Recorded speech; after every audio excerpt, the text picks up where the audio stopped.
Like winters में हमारे पास जो कंप्लेंट्स आ रही हैं, अगर ओबेसिटी की या वेट गेन की हैं या ये कि वज़न मुश्किल से कम हो रहा है, एक और चीज़ बहुत हो रही है फ्रोज़न शोल्डर्स की। खुदारा मोबाइल फ़ोन्स का इस्तेमाल कम से कम करें, अपनी पोजीशन वक्तन फ़वक्तन चेंज करते रहें। लिहाफ़ों में बैठ के और बिल्कुल ही मोबाइल फ़ोन का इस्तेमाल और बिल्कुल ही जनाब आपने बस दुनिया छोड़ी हुई है और लिहाफ़ पे बैठ गए, उसमें ये हो जाता है कि एक ही पोजीशन पे बैठने से भी फ़र्क पड़ता है। आपके पट्ठों को जो है ना खिंचाव की बिल्कुल पोजीशन हो जाती है।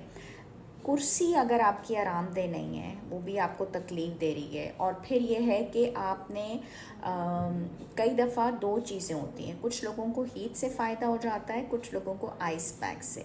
सो try and go according to your condition. अगर आप हॉट वाटर बॉटल रखते हैं और लंबी ड्राइव से परहेज़ करते हैं, आपको फ़ायदा हो